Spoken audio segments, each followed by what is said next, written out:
On va voir dans cette vidéo les différences entre un Azier Plus et un Azier Mini. Alors déjà, on a une différence de prix qui est de 100 € à peu près. Et donc ce Mini peut-il être une solution idéale pour des setups nomades légers ou au contraire, est-il utilisable pour n'importe quel setup? Donc on va voir les différences au niveau matériel. Alors déjà, la première chose qui frappe, c'est sa taille. Elle ne fait que 52 mm par 70 mm pour le Mini, alors que sur l'Azier Plus, on a une taille de 100 par 70. Sur le Mini, on n'aura pas d'interrupteur marche arrêt. Sur le Mini, nous n'avons que des ports USB en 2.0. Il n'y a pas de prise Ethernet sur le Mini. Et on n'aura pas la possibilité d'insérer une carte SD sur le Mini. Alors, au niveau de l'application qu'on installe donc sur les tablettes, on aura les différences suivantes. On n'a pas sur l'application qui utilise le Mini de tension, de moniteur de tension de sortie. Il ne sera pas possible de faire de live stacking avec des caméras du genre ASI 6200 ou ASI 461. En plus, comme on n'a que des ports USB 2.0, les performances du loading après une capture sont moins bonnes sur le Mini. Maintenant, on va voir tout ça en image.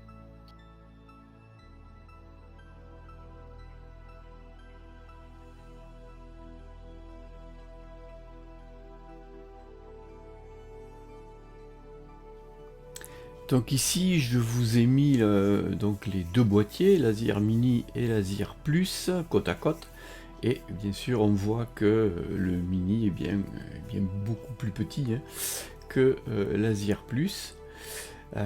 Et donc, si on regarde un peu en détail donc ce petit boîtier, donc on voit que ici les sorties 12 volts sont de chaque côté en fait du boîtier.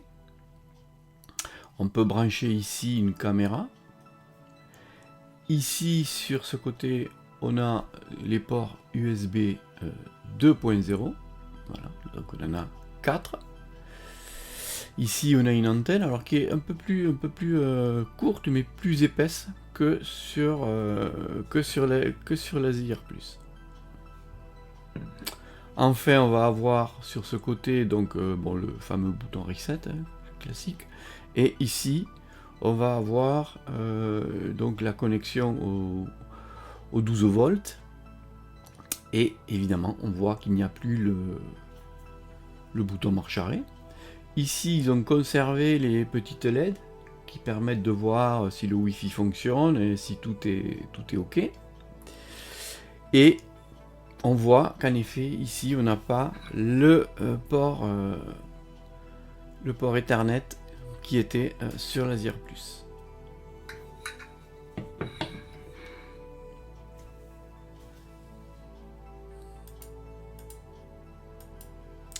Alors en ce qui concerne le port Ethernet qu'on avait sur l'Azier Plus, en fait il est possible sur le Mini de d'ajouter un adaptateur USB en fait avec port Ethernet en sortie. Donc je l'ai testé et ça fonctionne correctement. Donc il suffit donc de le connecter sur un port USB 2 et le port Ethernet permet de connecter un câble à l'Azier Mini. Alors bien évidemment cela va prendre une position d'USB au niveau du boîtier.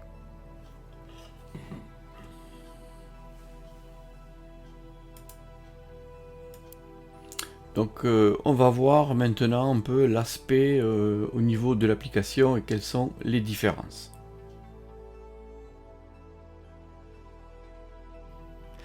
Alors si on voit maintenant au niveau de l'interface ce qu'est capable de faire l'Azier Mini par rapport à l'Azier Plus, un petit rappel donc de l'interface de l'Azier Plus. Donc ici surtout on voit qu'ici on a notre fameux moniteur de sortie qui permet de sélectionner en fait un output, hein, par exemple pour la caméra avec l'indication en fait ici des volts utilisés sur chaque output.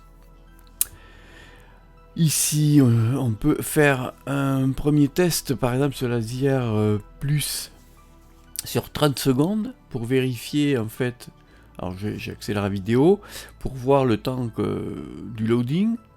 Donc on voit ici que c'est assez rapide, c'est assez instantané on va dire sur la ZR Plus. On va maintenant switcher sur la ZR Mini. Donc là je vais basculer mon Wi-Fi sur le Wi-Fi de la ZR Mini. Alors je suis au travers de BlueStack. Et donc il se reconnecte à la ZR Mini. Voilà, on y est. Et ici on voit donc notre adresse Wi-Fi, mais ici on voit qu'en effet il ne reste plus que la ligne générale Power et que le moniteur de tension des sorties a disparu. Il n'y est plus. Mais on a quelques indications sur le voltage et la consommation en ampères. On peut refaire ici donc on voit ici que l'interface est exactement la même, hein. Tout est tout à fait identique à la ZR Plus et vraiment aucune modification ne sera pas dépaysée si on utilise la ZR Mini par rapport à la ZR Plus. Donc ici on peut refaire un petit test sur 30 secondes.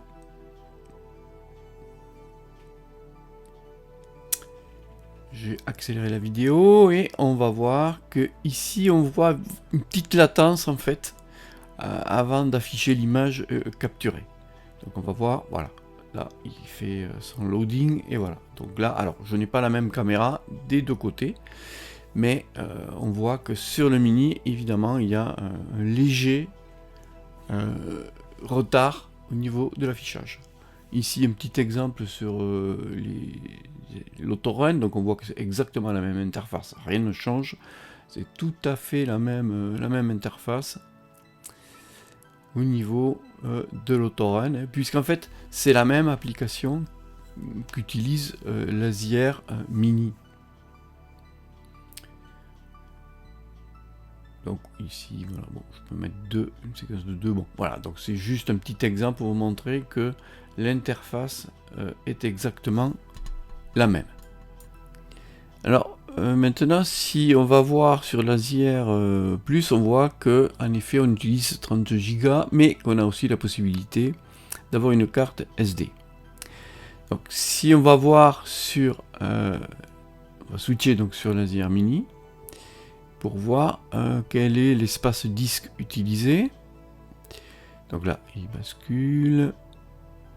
Voilà, donc c'est au travers de BlueStack que je fais ces basculements.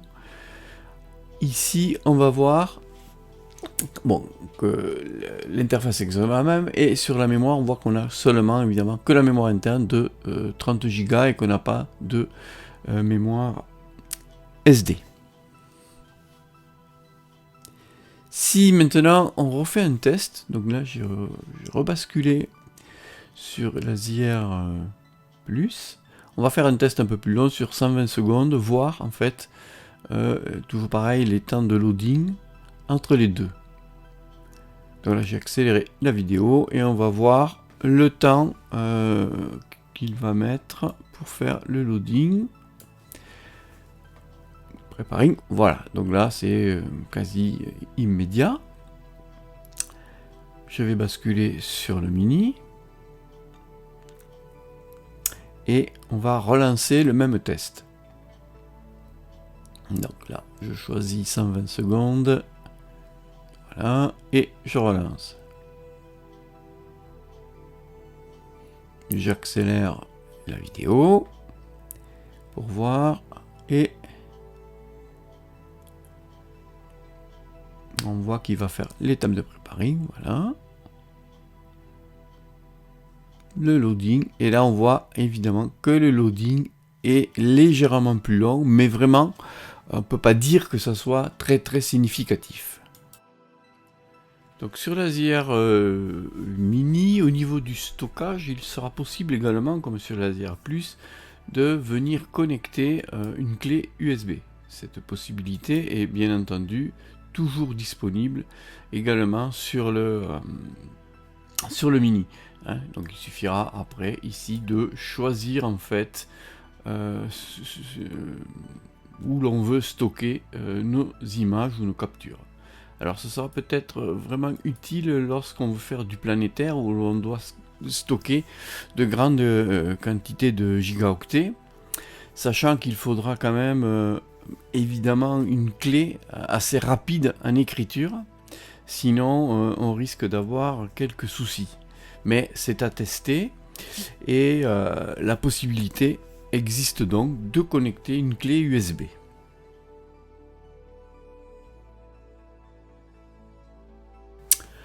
En conclusion, en fait, on pourra dire que cet Azier Mini est très intéressant.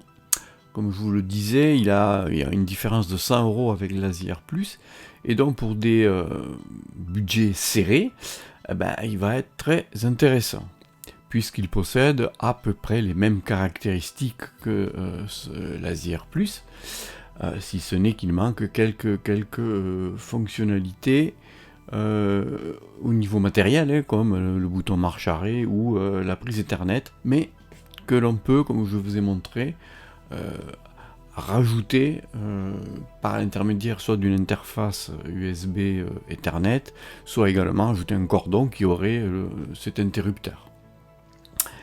Ensuite, au niveau de l'application, on voit que c'est exactement la même. Je mettrai quelques réserves, c'est sur l'utilisation de l'Azier Mini pour le planétaire, car là, il risque d'y avoir des soucis avec la mémoire, peut-être insuffisante au vu des captures de milliers d'images que l'on fait lors d'une capture de planétaire. Donc voilà ma conclusion. Donc pour moi très intéressant, c'est-à-dire Mini est très intéressant, et je n'ai pas vu une grande différence avec l'Azier Plus. Donc voilà, j'espère que vous avez apprécié cette vidéo et je vous dis à bientôt.